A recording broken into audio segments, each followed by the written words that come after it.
અમે કરજનો અમારા પરિવારની ઉન્નતિ માટે ઉપયોગ કરીશું. અમે કરજનો અમારા પરિવારની ઉન્નતિ માટે ઉપયોગ કરીશું.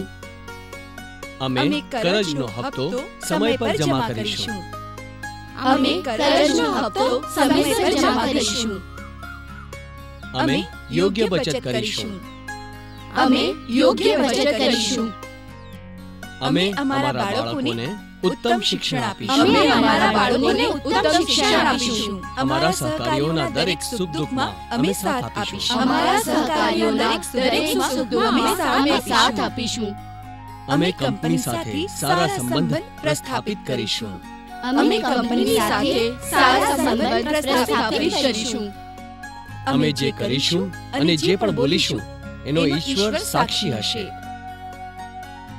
અમે જે કરીશું અને જે પણ બોલીશું એનો ઈશ્વર સાક્ષી હશે. બેસો બેસો બેસો.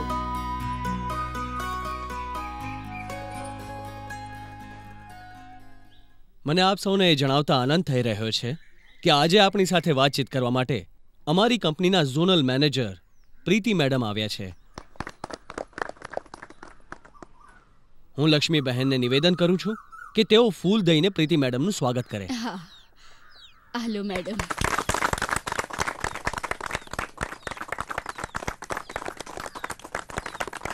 હવે હું પ્રીતિ મેડમને વિનંતી કરું છું કે તેઓ એમના મૂલ્યવાન વિચાર આ બહેનો સામે રાખે. ધન્યવાદ સુરેશજી. સૌથી પહેલા હું આપ સૌને અભિનંદન કરું છું. આપ સૌએ જે પ્રમાણે આપના કારોબારને વધાર્યો છે અને પરિવારની ઉન્નતિ માટે પ્રયાસ કર્યો છે એ જોઈને મને બહુ જ આનંદ થયો. આ જ પ્રમાણે આપ કંપનીમાંથી લીધેલો કરજો પણ બહુ જ પ્રમાણિકતાથી ચૂકવી રહ્યા છો એ જોઈને મને બહુ જ સારું લાગ્યું. લાગે છે કે માઇક્રો ક્રેડિટ આપ સૌ માટે ફાયદાકારક પુરવાર થઈ રહ્યું છે. શું લાગે છે લક્ષ્મી બહેન, ફાયદાકારક છે ને? હા, બહુ જ ફાયદાકારક છે. જ્યારે પહેલા કામ માટે પૈસાની જરૂર પડતી હતી ત્યારે અહીંયા ત્યાં ફરીને ત્રાસી જતા હતા. હા, નહીં તો શું. હવે જુઓ, બેંક સહેલાઈથી તો કરજો આપતી નથી અને શાહુકાર પાસેથી લીધેલો કરજો મોંઘો પડે છે. આવી દુવિધામાં ફસાયા હતા અમે. પણ આપની ફાઇનાન્સ કંપનીએ ઘરે બેઠા જ કરજો આપી દીધો. હવે ઘણો જ ફાયદો છે. હા, કેમ બહેનો, તમે પણ કંઈ બોલો ને. સાચી છે. હા મેડમ, લક્ષ્મી બિલકુલ સાચું કહે છે. આ સાંભળીને ખરેખર આનંદ થયો કેમ કે અમુક સ્થાનો પર કંઈક એવી દુર્ઘટનાઓ ઘટી છે કે આ સુવિધાનો દુરુપયોગ કરવામાં આવ્યો, જેનાથી કંપનીનું તો નુકસાન થયું જ, સાથે જ બહેનોનું પણ નુકસાન થયું. મેડમ, આપ પેલા રામનગરમાં અંબે ગામમાં ઘટેલ ઘટનાની જ વાત કરો છો ને? હા, એની જ વાત કરું છું. ત્યાં શું થયું હતું મેડમ? અંબે ગામમાં એક પરિવાર હતો. જમદાડી મન્મથ, એની પત્ની સુશીલા અને 2 દીકરીઓ ગુડ્ડી અને પિંકી સાથે રહેતો હતો. એક દિવસ મન્મથ, અરે ઓ મન્મથ, ઘરે છે કે નહીં? જુઓ તો જરા.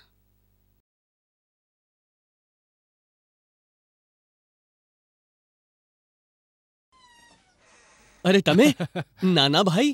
અરે નાના આવો, ભાઈ આવો. આવ્યા છે. હા હા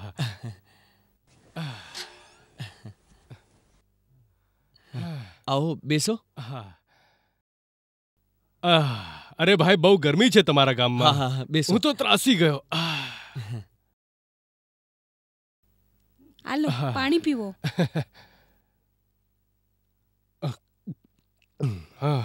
વાહ, હવે નિરાત થઈ. કેમ છો સુશીલા ભાભી? બધા મજામાં ને? હા હા, બધા મજામાં છે. અરે બાળકો ક્યાં છે? દેખાતા નથી કે? હા, એ બંને અહીંયા નજીકના ગામમાં સ્કૂલની પિકનિકમાં ગયા છે. મોડા આવશે. ભલે ભલે. બાળકો માટે કંઈક લાવ્યો હતો. અરે, આ બધું લાવવાની શું જરૂર હતી? એમાં શું થયું? અમારા જ બાળકો છે ભાઈ. હા. અરે હા સુશીલા ભાભી, મન્મથ સારી રીતે સાચું છે ને તમને? કઈ તકલીફ તો નથી આપતો ને? શું મન્મથ? હા? મારું બહુ જ ધ્યાન રાખે છે. શું નાના ભાઈ, તમે પણ અચાનક અહીંયા કેવી રીતે આવવાનું થયું? અરે તમારા ગામમાં એક કામ હતું તો થયું, કેમ ને તમને પણ મળતો જાઉં. એ સારું કર્યું. પણ તમે કયા કામે આવ્યા છો? અરે એક બિઝનેસ શરૂ કરી રહ્યો છું. કેવો બિઝનેસ? કપડાનો. એટલા માટે તો આ ગામમાં આવ્યો છું. અરે વાહ, કપડાનો બિઝનેસ. સરસ કહેવાય. તમે તો બહુ મોટું પગલું ભરી લીધું. અરે હું તો નાના મોટા કામ કરીને થાકી ગયો હતો. તો થયું હવે નવો બિઝનેસ શરૂ કરવો જોઈએ. હાલો હા. ચા પીવો. હા પણ ભાઈ સાહેબ, આ બિઝનેસ કરવા માટે તો ઘણા પૈસાની જરૂર પડતી હશે ને? હાસ તો. અરે ભાભી, મોટું કામ કરવું હોય તો પૈસાની તો જરૂર પડે જ ને. કેમ મન્મથ? હા, એ વાત તો સાચી. એટલા માટે તો તમારી પાસે આવ્યો છું. અમારી પાસે હમ. શું ગરીબની મશ્કરી કરો છો? હું તમારી મદદ કઈ રીતે કરી શકું? અરે તું નહીં, સુશીલા ભાભી. હું હા. અરે ભાઈ સાહેબ, હું લોકોના ઘરે ઝાડુ પોતા કરવા જાઉં છું. હું શું જાણું આ બિઝનેસના વિષયમાં? અરે હું તમને બિઝનેસ કરવા માટે થોડો કહું છું. મને તો તમારી પાસેથી પૈસાની મદદ જોઈએ બસ. અને એ પણ બસ થોડા દિવસ માટે. પૈસાની મદદ? હા. કેટલા જોઈશે? બસ 1 લાખ રૂપિયા જોઈશે. 1 લાખ? અરે નાના ભાઈ, 1 લાખ રૂપિયા તો છોડો, 1 લાખ પૈસા પણ નથી ઘરમાં. અમે તો જેમ તેમ કરીને ઘર ચલાવીએ છીએ. અરે એ તો હું પણ જાણું છું, પણ મારી પાસે એક ઉપાય છે જેમાં મને પણ પૈસા મળશે અને તમારો પણ ફાયદો છે. કેવો ઉપાય? તમને તો ખબર જ હશે ને, ફાઇનાન્સ કંપની તરફથી આજકાલ કરજો મળી રહ્યો છે. હા, હા, એ તો ખબર છે. અમારા ઘરે પણ ઘણીવાર 4-5 ફિનાન્સ કંપનીના લોકો આવી ગયા છે. બસ તમે પણ જો 4 બહેનોનું દળ બનાવી લીધું તો તમને પણ પૈસા મળી જશે. પણ અમારે તો કરજો લેવાની જરૂર જ અરે નથી. તમને કોણ કહે છે કરજો લેવાનું? તમારે બસ દળ બનાવીને કરજો મેળવવાનો છે. એકવાર એ પૈસા મળી ગયા તો તમે મને આપી દેજો. અને હપ્તા કોણ ભરશે?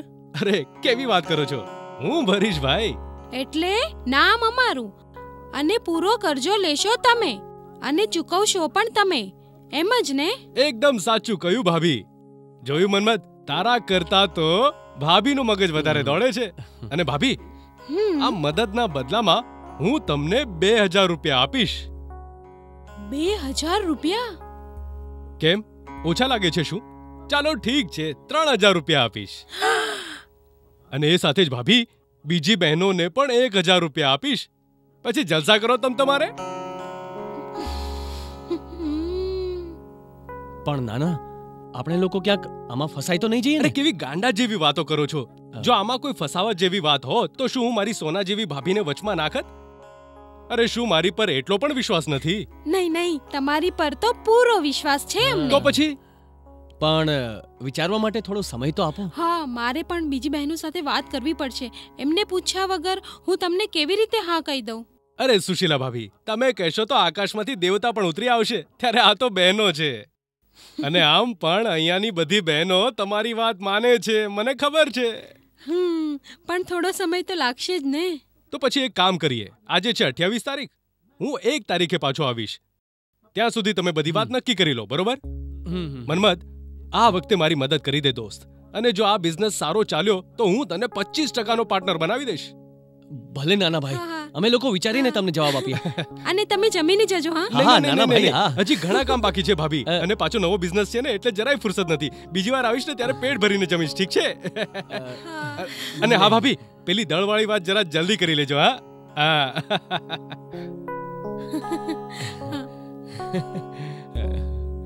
બધા કામ પતાવીને આવ્યા છો ને? જવાની કોઈને ઉતાવળ તો નથી ને? સુશીલાએ એના જેવી 4 બહેનોને તૈયાર કરી અને એમનું એક ગ્રુપ બનાવ્યું.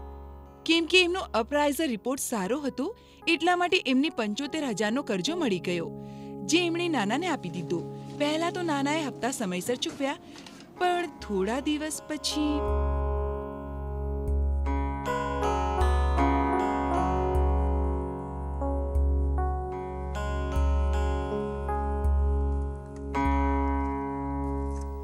સાંભળો, હું શું કહું છું? નાના ભાઈ હજી સુધી આવ્યા નથી. કાલે હપ્તાના પૈસા ભરવાના છે. અરે આવી જશે. બિઝનેસમાં ક્યારેક વહેલા મોડું તો થાય જ. તું ચિંતા નહીં કર. એક રોટલી આપ. અરે જો એ આવ્યા નહીં તો આપણે પૈસા ભરશું ક્યાંથી? એમ કેવી રીતે ના આવે? આજ સુધી એમણે એમનો વાયદો તોડ્યો છે અને પાછલા 3 મહિનાના હપ્તા તો સમયસર ભર્યા છે ને. હા, ભર્યા તો છે, પણ આ વખતે ઘણું મોડું થઈ ગયું, એટલા માટે મને ચિંતા થાય છે. હું શું કહું છું, તમે જરા ફોન લગાડો ને. તમે સ્ત્રીઓ પણ કારણ વગર રાયનો પહાડ બનાવો છો. ઠીક છે, જમી લીધા પછી ફોન લગાડું છું. કે હમણાં લગાડું? અરે મારો કહેવાનો અર્થ નહોતો. આરામથી જમી લો તમે, એ પછી ફોન લગાડજો. હા હા હા ઠીક છે ઠીક છે ઠીક છે, મૂકું છું. શું થયું? જે મેં કહ્યું હતું એ જ થયું. બિઝનેસના કામ માટે નાના પૂના ગયા છે અને ત્યાં જ ફસાઈ ગયા છે. હા, કાલ સુધી તો આવી જશે ને? નહીં, કહ્યું કે 3-4 દિવસ હજી લાગશે. 3-4 દિવસ? તો પછી કાલે પૈસા કોણ ભરશે? તું કંઈક કર, તારા દળની બહેનો સાથે વાત કર અને એમને સમજાવી દે. નાના 3-4 દિવસમાં આવી જશે અને હપ્તો ચૂકવી દેશે. તો ઠીક છે, કંઈક તો કરવું જ પડશે ને.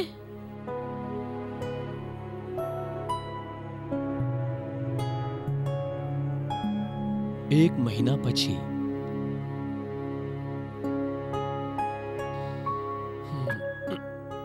સાંભળો છો?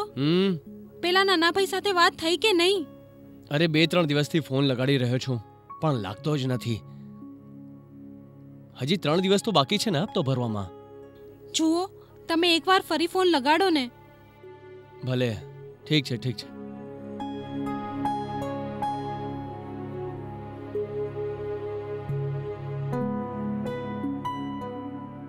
શું થયું?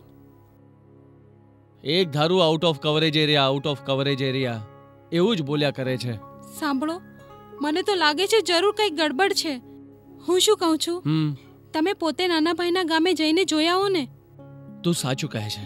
આજે મારું કામ પતાવું અને કાલે નાના ભાઈના ગામે જઈ આવું. હા. શું થયું? નાના ભાઈ મળ્યા? હપ્તો ભરવા માટે પૈસા આપ્યા ને? ના આપ્યા તો જરૂર પોતે આવીને આપવાના હશે. દુકાન? હા, ચોરની ક્યાં કોઈ કપડાની દુકાન છે? અરે, આમ ચૂપચાપ શું કામ બેઠા છો? બોલો ને કંઈ. અરે બાપ રે! શું થયું? શું વાત છે? સુશીલા, આપણે લોકો ફસાઈ ગયા. સુશીલા, એટલે પેલો નાના 1 નંબરનો ઠગ નીકળ્યો. સુશીલા, અરે જુગારમાં બધા પૈસા હારીને ભાગી ગયો છે. કોઈને ખબર નથી ક્યાં છે આજકાલ. એણે કપડા બપડાનો કોઈ ધંધો શરૂ નહોતો કર્યો. એ દારૂ અને જુગારમાં બધા પૈસા ગુમાવી બેઠો. એ ઘણા લોકોને છેતરી ચૂક્યો છે અને આજે ક્યાં છે કોઈને ખબર નથી. હે ભગવાન, આપણે તો ક્યાંય ના રહ્યા. હવે આપણે શું કરીશું? એ તો બહુ જ ખોટું થયું મેડમ. પછી સુશીલાએ શું કર્યું? શું કરે એ બિચારી? એ તો બહુ જ ખરાબ રીતે ફસાઈ ગઈ હતી. કંપનીને એના પ્રતિ સહાનુભૂતિ હતી, પણ એના હાથમાં પણ શું હતું? એટલા માટે કંપનીએ એમનો કર્જો ચૂકવવાનો સમય લંબાવી દીધો. પણ દળની બીજી બહેનો સુશીલા સાથે જવાબદારી ઉપાડવા માટે તૈયાર નહોતી. સુશીલા પાસે જે કંઈ પણ હતું એને વેચીને જ કર્જો ચૂકવવો પડ્યો. આવા જ અમુક લાલચી ગ્રાહકોના કારણે સૌને નુકસાન તો થાય જ છે, સાથે જ અમારા સેક્ટરની પણ બદનામી થાય છે. મેડમ, તમને એક વાત પૂછું, ગુસ્સો તો નહીં કરો ને? અરે નહીં નહીં, જે પણ પૂછવું હોય અચકાયા વિના પૂછો. જુઓ, આ પૂરી વાતમાં ગ્રાહકની તો ભૂલ છે જ, પણ શું કંપનીની કોઈ જ ભૂલ નથી? એવું કઈ રીતે કહી શકો લક્ષ્મીબેન? હા, એક તો જરૂર કરતા વધારે કર્જો લીધો કે પછી કમિશનની લાલચમાં પોતાના નામ પર કર્જો લઈને બીજાને આપ્યો, તો એમાં કંપનીનો શું દોષ છે? બધી ભૂલ ગ્રાહકની જ છે. એક મિનિટ સુરેશ, તમે બોલો લક્ષ્મીબેન. તમારી વાત અલગ છે મેડમ, પણ પેલા કંપનીના માણસો આવે છે ને અમારી પાછળ જ પડી જાય છે. દળ બનાવો, કર્જો મળશે, દળ બનાવો, કમિશન મળશે, અને એમના એજન્ટ પણ આવે છે અને તેઓ પણ એક જ વાતનું રટણ કર્યા કરતા હોય છે. અમારી પાછળ જ પડી જાય છે. એ વાત તો એકદમ સાચી છે. ભમરાની જેમ બસ ભમ્યા જ કરે છે. મગજ એકદમ ખરાબ થઈ જાય છે. તો આવી સ્થિતિમાં બધા એ જ વિચારે છે કે લઈ લઈએ પૈસા, આગળનું જોયું જશે. તમારી વાત સાચી છે. આવી બધી બાબતોમાં માત્ર ગ્રાહકોની જ ભૂલ છે એવું હું બિલકુલ નથી કહેતી. હું જાણું છું કે કંપનીના માણસો પણ ઝીણવટપૂર્વક પૂછપરછ કર્યા વિના માત્ર એમનું મંથલી ટાર્ગેટ પૂરું કરવા માટે ફટાફટ કર્જો આપી દે છે. અમારું પણ તો એ જ કહેવું છે. અરે મેડમને બોલવા દો ને. લોકોને લાગે છે કે કેટલી સારી કંપની છે, કઈ પૂછપરછ વિના જ કેટલી સહેલાઈથી કરજો આપી દીધો, એ પણ અમારા ઘરે આવીને. પણ લોકો એ નથી જાણતા કે આમ ફટાફટ કરજો દેવાની પાછળ ગ્રાહકોની ઉન્નતિનો ઉદ્દેશ્ય નથી, પણ પેલા માણસ અને કંપનીનો જ ફાયદો છે. નહીં તો બીજું શું? જો એમનો ફાયદો ન હોય તો તેઓ અમારી પાસે શું કામ આવે? અમે તો જરૂરિયાત વિના ક્યારે આજ સુધી કરજો નથી લીધો. હા, એટલો જ કરજો લીધો છે જેટલો અમે ચૂકવી શકીએ. અમે કોઈની વાતોમાં ન આવ્યા. હા, એવું જ કરવું જોઈએ. મેડમ, ક્રેડિટ બ્યુરોના વિષયમાં કહો ને. અરે હા, એ તો કહેવાનું જ ભૂલી ગઈ. આપણા દેશમાં પણ ક્રેડિટ બ્યુરોની સ્કીમ જલ્દી શરૂ થઈ રહી છે. આનો અર્થ શું આ કોઈ નવી ફાઇનાન્સ કંપની છે? કંપની તો કહી શકાય, પણ ફાઇનાન્સ કંપની જેવી કંપની નથી. તો પછી આ કંપની બધી ફાઇનાન્સ કંપનીઓના ગ્રાહકોની જાણકારી રાખે છે. એમનું નામ, ગામ ઠેકાણું, કઈ કંપનીમાંથી કેટલો કરજો લીધો છે, કંઈ બાકી છે કે શું, સમયસર હપ્તો ચૂકવે છે કે શું, આ બધી જાણકારી. પણ એ તો કહો, એમની પાસે આ બધી જાણકારી આવે છે ક્યાંથી? સારો સવાલ પૂછ્યો તમે. આપણા દેશની બધી બેંક્સ અને ફાઇનાન્સ કંપનીઓ એમના ગ્રાહકોની પૂરી જાણકારી આ ક્રેડિટ બ્યુરોને મોકલાવે છે. એમના માટે જેવા તમે કોઈ બેંક કે ફાઇનાન્સ કંપનીના ગ્રાહક બની જાઓ છો, તમારી બધી જાણકારી ક્રેડિટ બ્યુરોના કમ્પ્યુટરમાં રાખી દેવામાં આવે છે. અરે વાહ! એટલે કે બધી જાણકારી કમ્પ્યુટર પર બટન દબાવ્યું અને એની બધી માહિતી બહાર. હા, બિલકુલ. પણ એટલું જ નહીં, તમારી ક્રેડિટ જો સારી હશે, એટલે કે તમે સમયસર કરજો ચૂકવ્યો હશે અને કોઈ પ્રકારની ભૂલ નહીં થઈ હોય, તો તમને મોટી રકમનો કરજો ઓછા વ્યાજમાં અને ઓછા સમયમાં મળી શકે છે. વાહ! એનો અર્થ અમારી જેવા સારા માણસોનો ફાયદો છે. બિલકુલ સાચું કહ્યું. અને એ જણાવો કે કોઈ માણસે કોઈ બેંકનો કે ફાઇનાન્સ કંપનીનો કરજો ન ચૂકવ્યો હોય તો શું એ પુરુષ કે સ્ત્રીને કોઈ પણ કંપનીમાંથી કે બેંકમાંથી કરજો ક્યારેય નહીં મળે? એ બહુ સરસ કહેવાય. હા, નહીં તો અમુક ખોટા માણસો એક કંપનીમાંથી કરજો લે છે અને ડૂબાડી દે છે, અને બીજી કંપનીમાં જાય છે અને એને ડૂબાડી દે છે. એ જ કામ કરતા હોય છે. અને એક મહત્વની વાત, બધી કંપનીઓ અને બેંકો માટે એમના ગ્રાહકોની જાણકારી ક્રેડિટ બ્યુરોને આપવી કાયદાની દ્રષ્ટિએ અત્યંત જરૂરી ગણાશે. આ વાત મને બહુ ગમી. આનાથી કોઈ ગડબડ નહીં થાય. હા, એવું થવું પણ ન જોઈએ. અંતે હું એક વાત કહેવા માંગુ છું. કરજો લેવો કોઈ ખરાબ વાત નથી, પણ જરૂરિયાત કરતાં વધારે કરજો લેવો કે જરૂરિયાત ન હોવા છતાં માત્ર કમિશન માટે પોતાના નામ પર કરજો લઈને બીજાને આપવો અને એની સમયસર ચૂકવણી ન કરવી, એ ખોટું છે. એ જ પ્રમાણે જે કંપનીઓ માત્ર તમારા જ ફાયદાની વાત કરીને તમને સસ્તો કરજો દેવાની લાલચ આપે છે, એવી કંપનીઓથી તમારે બચીને રહેવું પડશે.